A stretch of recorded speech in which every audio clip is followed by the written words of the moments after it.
Hey guys, this is Mark Mosgrove. I'm here again with Project Woo Woo. I'm with my host, Tim Andrews, and we have a guest today, Michael Minic. Michael has some things he'd like to share, and part of our podcast is we like to talk to people who have interesting stories to tell. Stories that are unexplainable or intriguing, or the word I like to use is compelling.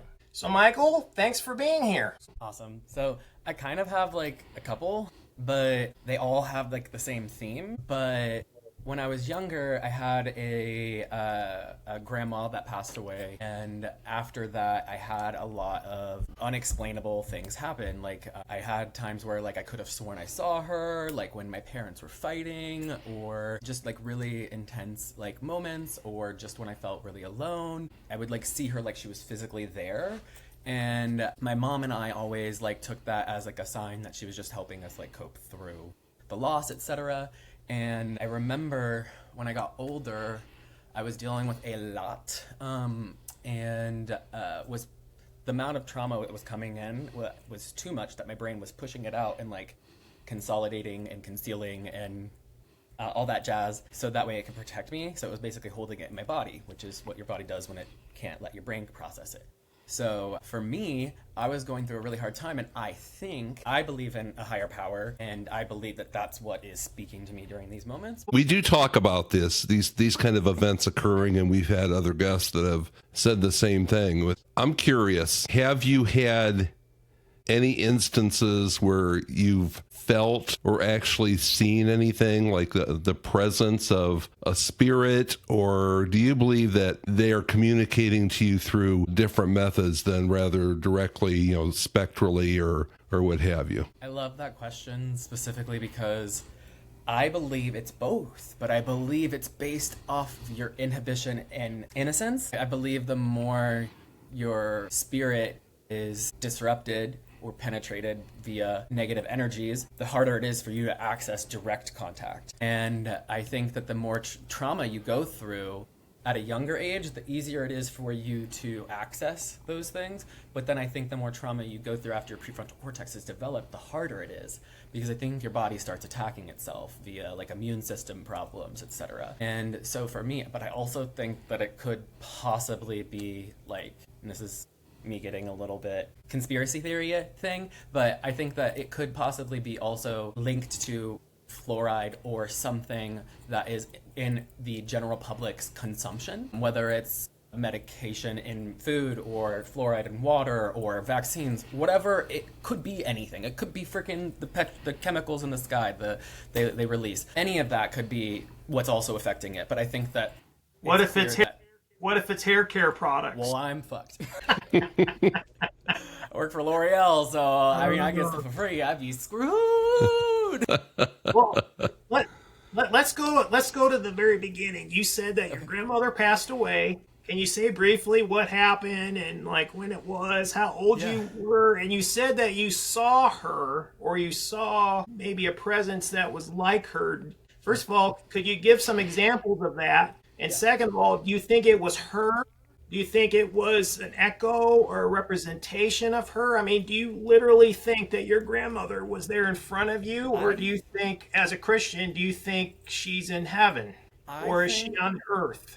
Or both? I was raised Catholic, and we believed in purgatory, even though that's not scripturally like something that I noticed in the Bible, but that is something that we believe in. I believe in some sort of liminal space in between being uploaded to collective consciousness, which is what I believe God is. I believe God is eternal, and it is our ancestors. And when people say things like, measure until your ancestors say stop, or they like are doing color corrections, and my brain's just like, don't pick that one, pick this one. Like, and I feel like I'm at Ollivander's picking out a wand for Harry Potter. Like, I feel like those are the things where you're accessing collective consciousness. And for me, as a believer in both Catholicism when I was a child and it affecting my beliefs now, I personally think it could either have been a ghost or possibly could have been demonic manipulation. Because I think that when you are going through trauma, it's easy for other things to manipulate you, both physically and metaphysically. And so I think that that's part of the reason why they take you off ADHD medication. They're not trying to stimulate the trauma.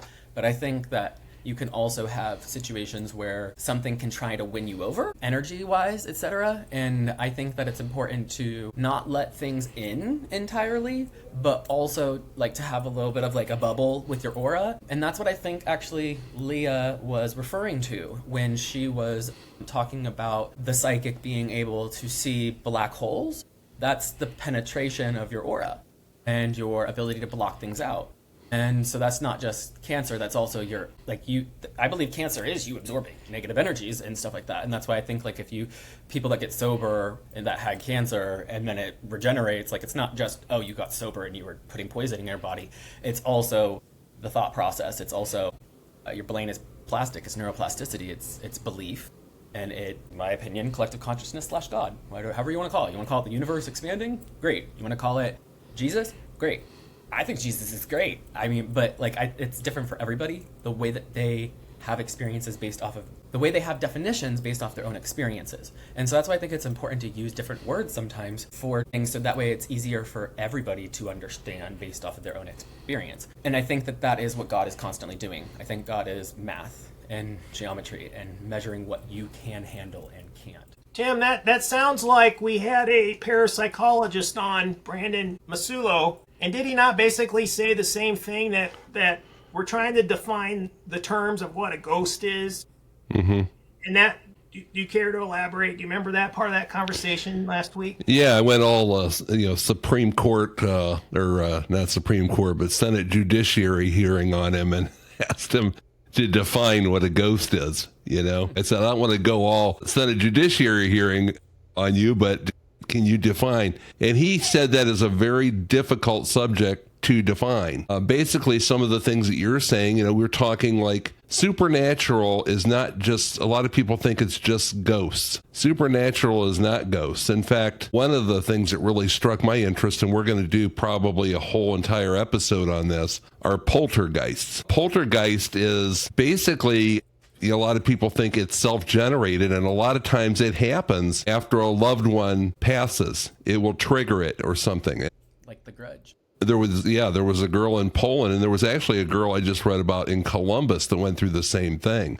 And there's just a tremendous amount of energy that is generated, sometimes consciously and sometimes subconsciously, where they don't know they're doing it, and there's records of them being attacked. There are, we're quickly finding out that people's accounts of things that are mysterious, abnormal, out of body, whatever it might be, we're quickly finding out that there are a lot of different things that happen for a lot of different reasons. You don't have to see a ghost or feel like you're being haunted or any of these things for these phenomena to happen. So, and he was explaining that. It's very interesting. If you get a chance, watch. I think the episode was just uploaded to YouTube. But if you get a chance, Michael, take a look at it. This guy's an interesting cat. He actually studied in Edinburgh in Scotland, which That's so cool. I don't know if you can get much more haunted than that. I think, isn't that where they walk around carrying their own heads on plates or platters? I don't know. But, Midsummer. Yeah. It's, there's a lot of things that are being studied, and like that your experience reminded me a little bit about the poltergeists, but a lot of those were more physical. They were actually doing physical, breaking mirrors and twisting metal, believe it or not, and tearing sinks out of walls, and things appearing and disappearing and shattering, and vortexes of glass after something shatters, cutting the victim or the person that it's emanating from, and also other people in the room. So these kind of things are very interesting. Like Mark said, it's hard to digest, but the more people you talk to, the more different phenomena you hear about and how they're experiencing things in different ways. So we appreciate you sharing that with us. You speaking about that actually reminded me of a game that I want to get so bad, but I've seen a lot of people play. It's called Phasmophobia, and it actually is all about poltergeists and all of that. There's like different classifications, like banshees, the one that you use, poltergeist.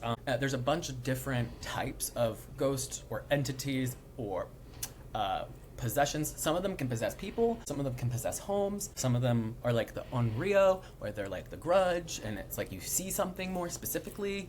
And so I think I love games like that because it kind of puts it in a realistic place and it also shows you what tools you would actually use in the real life to pick up on those things because of what they do leave behind. So like some leave frequencies, some leave noises, some leave based off of what they can affect. And so I think that that's important too. And then if you think about things on like a molecular level, I forget what the branch of science is called, but basically when you look down at the atoms and everything like nothing touches. It all floats and it has its own like gravitational pull. But also you can think about something and it affects something as the same way that you would manipulate it. So to me, that is like telepathy or telekinesis or whatever, if you can move it or change it or move where it's going. And also things appear and disappear in, I want to say microbiology, but that's not what it is, but the type of science where they're looking down at everything on a molecular level. Things will just disappear, reappear, move over here, teleport here, and you're just like, that's not supposed to happen. But it's pretty cool, and I think that reflects more of what real life is than we think. Michael, getting back. Go ahead, Tim. I'm sorry, Mark. I just wanted to follow up, and then I'll be finished. Yeah, one thing they were talking about, speaking of weird phenomena, were eggs being thrown in a room against walls and things, and then they put the eggs in the refrigerator, and the eggs actually came out. Now, not hard-boiled either, like it would matter, but they came through the refrigerator door and then hurled against the wall and smashed. So that kind of stuff, that kind of stuff is fascinating to me. Go ahead, Mark. I'm sorry for interrupting. No, that's okay. It's hard when you got three people talking. It's very difficult. Getting back to what you originally shared about your grandmother passing away, when you saw her, did it give you comfort or did it give you fear? The first like one or two times, yes. It was like, I knew that there was an afterlife the first time. I was like, okay, all right, bet, that's awesome. But then like after a while, this I'm not 100% sure on, but I almost could have sworn like she never talked. It felt like, what's his face? Not Gandalf, but Dumbledore, like where he was in a picture, but he couldn't say anything or move. Like it was like that. It felt like, and I even had dreams about her, but couldn't talk to her or say something to her or like get her to acknowledge me. Did she move or was it just static? When I would see her in the car, it was weird because at first it was like she was running next to me, but I couldn't see her feet moving. Like she was like floating. And then after a while, it was like she would just be sitting on a pole of like where the farm gates are or whatever. And like a fence? Be sitting, yeah, and then be like, it would just like be sitting at the like one right in front of us. So I keep see her going by, if that makes sense. And so that's why I feel like the more trauma, et cetera, you deal with and the more you grow up and your frontal cortex develops, the less you have the ability to see it. I feel like it can't affect you as much or influence you as much. But I did see her a couple times, like physically in front of me. And I swear I felt like energy of her being like, okay, I don't have any more energy in this space. So if you see me or anything like that, it's not me. Like, don't let energy in anymore, was basically like the vibe I got from the last time I saw her physically. And then after that, I could see her in my dreams. Like, I couldn't interact with her, but I couldn't see her in my dreams before that. But after the last time I saw her, that's when I could see her in my dreams. And that could also just be the fact that I was on ADHD meds as a kid and that I finally was processing it as a past experience. Because the less sleep you have, the harder it is for you to process things. If you don't have enough REM cycle in a night, so if you're not getting enough rested sleep, you're not going to process anything for the last 24 hours as a past experience. So if you have trauma mixed in with that type of stuff, it can make it feel like it's still happening. So let's call this an apparition, I guess is what you would call it. That's the vernacular. Yeah. Do you think that with the apparitions, do you think that it's your brain trying to make sense of this loss? Possibly. Or do you really think it's an echo of that person's soul? I think it could be both. I think it's both, because why would it not be the intention of the soul for me to move on? Me be able to process it and cope. I think that would be the purpose, even if it was God impeding that vision for me to see, or it was her physically here. Either way, I don't think it matters. I think what matters was that was who I had the trauma with, and that's what I was attached to, so that's what was getting processed at the time. So I think that it's both. I think it was both my brain processing it, but because I was latching on, that's why the energy could be picked up. It's almost like tuning a frequency on a radio. And how long were these apparitions? Was it just like corner of your eye, or was it like, 10 seconds or? Yeah.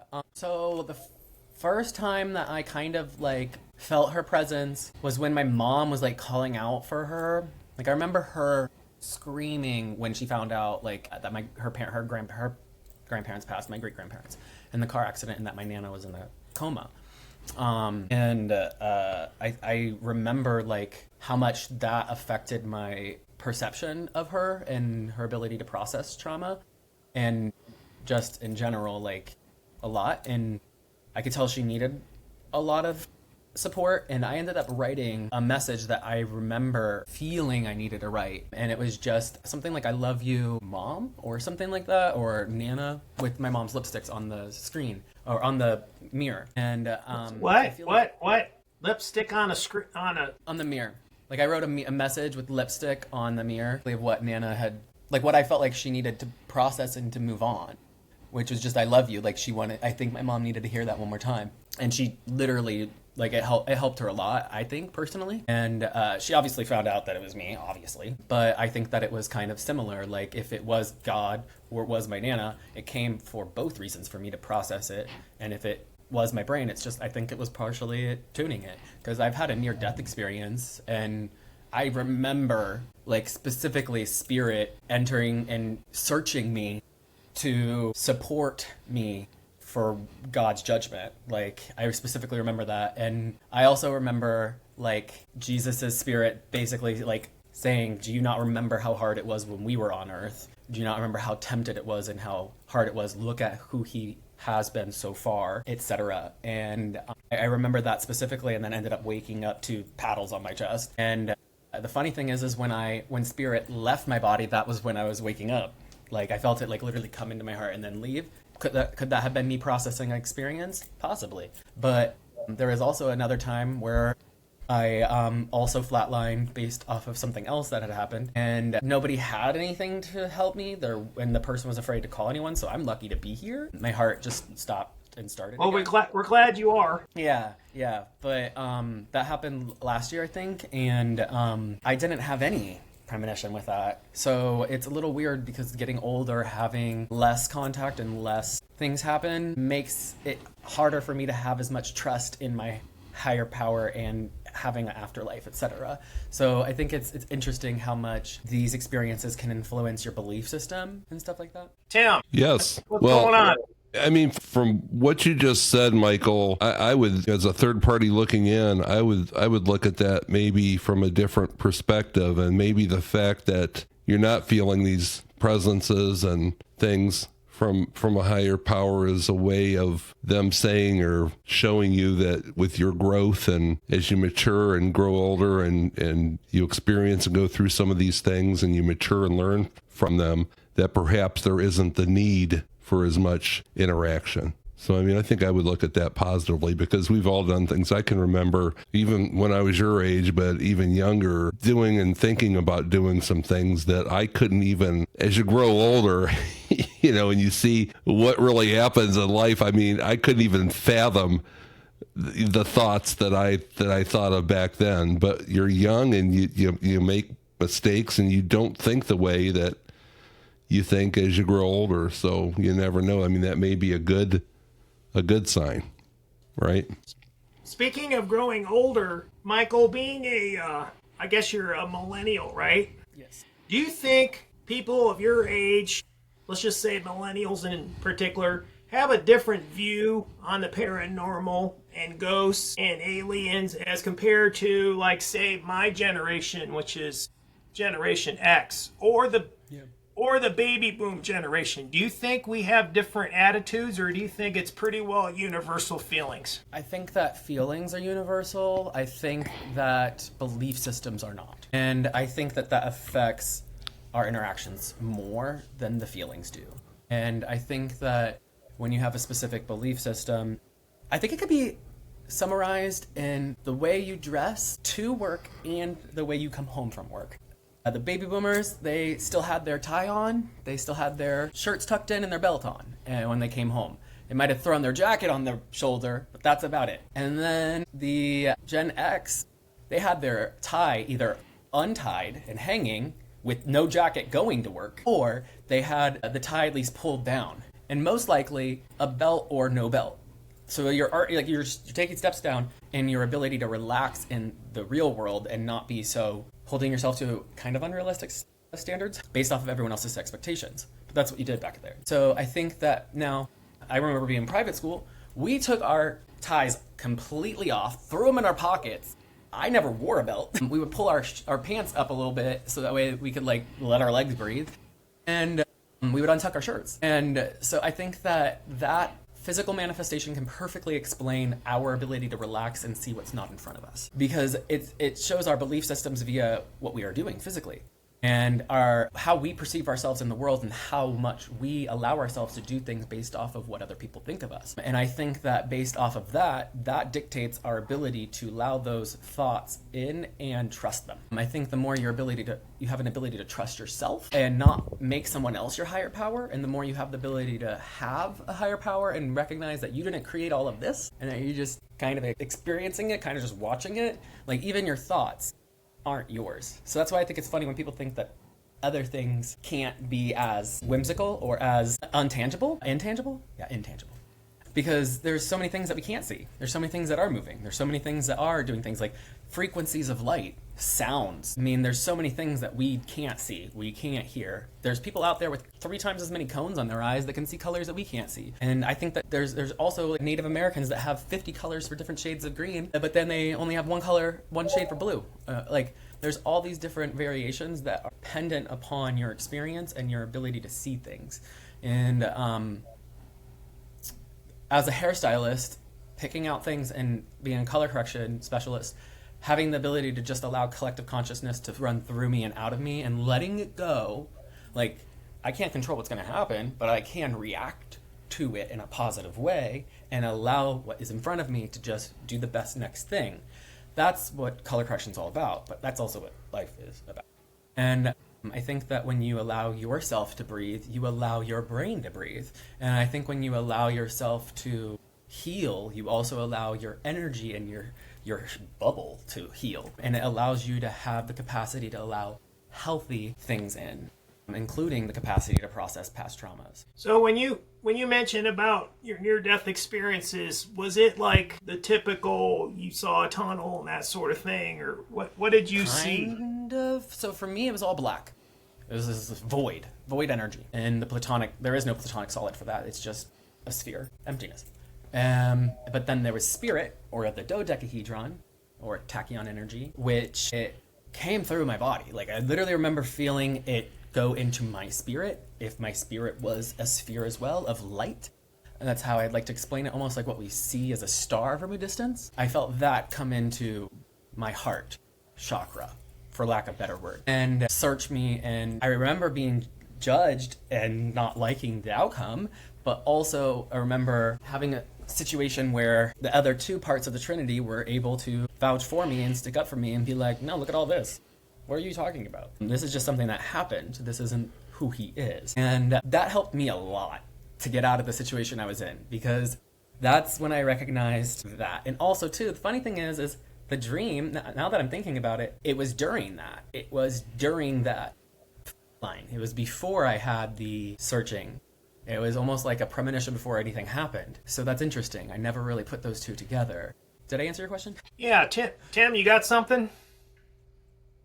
I'm curious, Michael, a lot of interesting things that you've been talking about, and you've mentioned chakra and different colors and things like that. I really am interested into what the basis is for your beliefs. I know you said Christianity, so that's obviously in the mix, but just for people that might want to research or look into kind of some of the verbiage and things that you're using here, what are some of the other things that you've researched that have kind of become part of your mores and your beliefs?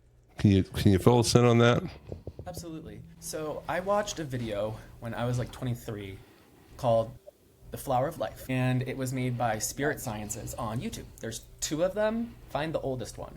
The old one is the good one. It came out like 10 years ago. But, 10 years ago. Wow. Anyway, so it's a really, really good one. I can find it and give you guys the link. I highly recommend it. The only thing I tell people is ignore the ending because they do kind of talk about aliens at the end, but you guys probably don't care about that. That's not a negative thing for you. But that channel also believes more in extra-dimensional versus extraterrestrial aliens. So I believe that's a little more realistic because it'd be more realistic for someone to just like find a tear in the whole of matter and time and space and go through it and end up in a different dimension or plane rather than having to travel at light speed to get somewhere else. That doesn't seem as conducive or cohesive. But what was the question again? I'm sorry. My dramatic brain is all right. No, that's all right. I mean, and that's part of the answer that I was kind of looking for, but just some of the different things that you were talking about. I mean, a lot of people may not be familiar with, where the verbiage is coming from. Like you talked about chakra, which I believe is an Indian, Eastern medicine. belief and things like that. But just some of the different, like with the colors and are the crystals involved and how does that all kind of cohesively interact in kind of with your belief system? So for me, if God created everything and everything has a measurement and everything can influence things differently, just like spirits. I personally believe that the book of the Bible that was taken out about the Enoch stuff, I believe that was extra-dimensional aliens, and I believe it was possibly the angels that fell from heaven who were killed in the flood via Noah's flood, who now have a spirit that is still stuck here on Earth. That's my belief in demons. So, wow. But I believe that for measurement, all platonic solids in Western medicine, in America, in the US, it was proven that every platonic solid can be linked to an element on the periodic table. Each platonic solid also has a color. Each platonic solid is basically one side is a shape. Each outside line or edge is the same length and same angle on each corner, and each point would touch inside of a sphere.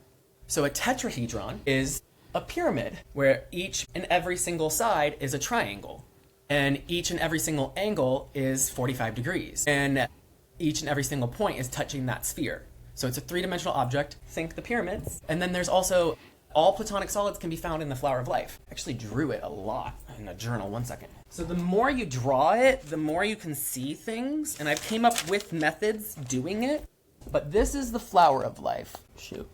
Come closer. What are you doing? Maybe go back a little. Maybe back is better for focus. Okay, maybe if I put my hand there, you can kind of see it. Oh, yeah. Yeah. But that's with the male and female lines connecting.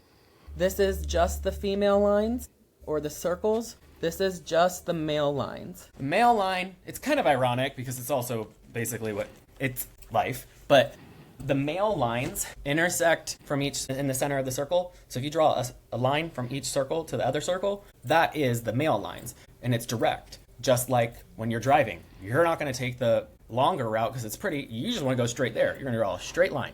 While feminine energy, whether you are born female or not, feminine energy is going to take the scenic route because it's pretty and you have time and you left early and you enjoy things. It's about more emotion and about more being present, and that's why it's circles. And they each take up their own space. The more you actually draw it, the more you can have each circle be an idea in your brain. So your brain can actually hold multiple ideas because you're drawing it. And you can make more connections. Now, you said you believe. Are these just hypotheses that you've come up with, or where are these beliefs stemming from? Because, man, that's pretty deep if you actually came up with that whole correlating to the periodic table. That's it. The periodic table of each platonic solid has been proven by a Western doctor in the 80s or 80s. And a lot of people were laughing at him when he first talked about it, actually. And he talked about it regularly and often, and then he proved it. And they were like, we don't know what to do with this information. But basically, each platonic solid is an element. So the tetrahedron is fire. There's fire, water, earth, air, but it's because we understand more, it's not that dumbed down. It is radioactivity. So anything that's radioactive, the sun's light, radioactive. The sun having explosions that causing the light, radioactive. Certain things on your butane, isobutane, all those things, radioactive, because they would catch fire easily. But also, too, depending on the form, because there's also liquids or water, gases or air, and each one has a platonic solid. I remember the tetrahedron the most because that's fire, and you use that for highlighting a lot and for angles, for connecting layers, like if that was the curve of someone's head. But basically, I see this in geometry when I do haircuts. I see this when I create extension methods. I see this when I'm drawing things out. And it's carved on the temples in Karnak, Luxor, and it's carved on the pyramids. And it's carved in ancient Native American tunnels. It's carved in Tibet. It's carved everywhere. I mean, even the sound of the universe expanding, collective consciousness being accessed through meditation. Tibetan monks, I believe it was Tibetan, but monks, there was a specific form of monks that would not only think about all the ways they could die so they could be more grateful about the present, but they would also do the Om. We found out by watching the universe expand and measuring how it is expanding and the amount of that expansion versus its current size, etc. It expanding, we found out via those formulas. When you take those formulas, everything is the same. You can put it on a graph on a calculator and make a graph, and it will be like a line, like a wavelength. You can take that same wavelength, put it on music, is what the universe is making as it's expanding. So literally Tibetan monks without the science were able to access that before. I mean, meditation, praying, same thing. It's just manifestation. How is that not you praying? That's literally you praying. Just because you're not praying to God, you might be praying more to yourself and your future self, like to help navigate energy. I think that's the same thing. I mean, obviously, it might be a little bit more narcissistic to pray to yourself, and I don't really recommend that. But as long as it's not yourself. Yeah, but if you're a narcissist, you're not going to pray for yourself because you're already good. Yeah, you're already great. Don't need it. You don't need it. Yeah, but yeah, as long as you're not making yourself your higher power, that's like the number one rule in recovery. And that's something I actually debated when it wasn't a debate. When I was staying at Orange County Rescue Mission, there was a presenter, and he was just like, God is just God. He's not your version of God. And I'm like, well, actually, last time I checked, when I go to recovery, it's God of your understanding. And I was told it could be Madonna. I mean, you are totally allowed to have your beliefs. I believe in God, and I use the terms like Jesus, etc., because that's my understanding. That's my definitions. That's my experience. But I'm not so narcissistic that I am going to take away someone else's experience. Who's to say that someone else's doctor stuff with chakras isn't as valid? Just because it was proven in Eastern medicine doesn't mean it's not right. And each platonic solid is a color. I believe the tetrahedron isn't just fire or radioactivity, or it's also red or orange. And then water is blue, solids is earth and green, and it's the cube. And all points, same size, all 90 degrees, I think. Is this 45? Or 90. This is 90. So all 90 degrees. And then each point is going to be touching inside the sphere. Yeah. And all platonic solids, they can be proven that way. The color, not so much. But if you think about it, it makes sense that the color would also tie to it. And if chakras are real, wouldn't chakras just be how our body is creating that energy or thing? We can take pictures of your aura. That's been proven in the 70s that auras existed. So there's actually a camera out there. I remember being obsessed with psychic stuff when I was a kid and asked my dad, how can I become psychic? How can I access this information? And he was just music. As a kid, him looking it up, his answer that he got was music. You have to study music. Guess what music is? Math. Music and math are the same thing. Like if you think Beethoven, he was doing math in his head. If you think about like classical musicians and like orchestras, etc., they're doing a lot of math. And they're also doing it in the air. Like you're creating and manifesting with geometry, the same way I do color corrections with geometry, the same way I do with the collective consciousness. And if you see things connecting, you're just looking at a big puzzle and seeing the things overlap. But my experience is just as valid as anybody else's. And there's not one person you wouldn't love if you could read their story. And I truly believe that. And sometimes people just don't let you read their story because there's been too many people who open up, read the first page, and throw it away. And they have to pick it back up, dust it off, clean it off, sanitize it because they don't want a fungal infection from the floor, and just keep moving. But well, just because somebody's story is different doesn't make it invalid. In fact, if everybody's stories was the same, what would be the fun in that? But too, that's the reason why I believe Jesus is real, because of the infinity paradox. Because if you do believe in math and science, then you believe that everything has to eventually exist at least once. So if that's the case, God would also have to exist in physical form on Earth at least once. I'm just saying. Interesting. Boy, there's a lot here we could talk about, Tim. Do you have any last things? We'll wrap up, and we can always talk again another time. That was very, very interesting, Michael, and we appreciate you hopping on. Some of the things you talked about, we've heard in our short time with this channel. We have heard from other guests, the Book of Enoch and the fallen angels and things like that, and these are experts. So, they're pretty learned, and everybody has a different opinion. We're finding in this realm too, not just with religion or politics or things like that, but everybody has a different opinion on what ghosts are, what is paranormal activity, what is, kind of odd and weird events and things like that. So we appreciate your perspective, and we really enjoyed having you on, and we appreciate you taking the time with us today. Thank you. My favorite thing and one of my favorite quotes is, small minds discuss people, average minds discuss events, and great minds discuss ideas. So I think it's always great to discuss ideas, and I really appreciate you guys having me on. Completely agree. Thank you much. So much. I do have one assignment real quick. The next time you're on, pretty much everything in the universe, you mentioned about geometry, but pretty much everything in the universe is circular. I mean, you have the atoms, you have the planets, you have the galaxies, everything goes in circles. So when you talked about the trapezoids and the pyramids and that sort of thing, I've kind of always been of the belief that nature doesn't have straight lines. We only have the appearance of straight lines. And even a straight line on a piece of paper isn't technically a straight line. It's actually, microscopically, it looks like a straight line from like you got a piece of paper and you got a straight line. It looks like a straight line, but if you look microscopically, it's not a straight line at all. Or if you're like me and you have a nearsighted eye, it's just crooked. Yeah.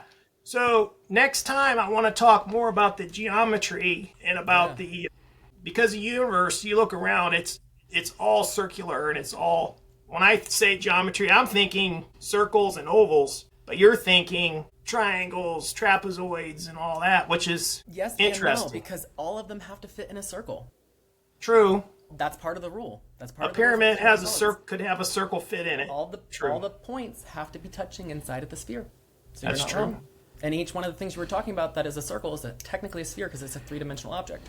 So you're not wrong. You're just seeing the feminine things. How they connect, in my opinion, is the masculine lines, which is ironic because usually it's masculine minds that have a harder time processing things you can't see.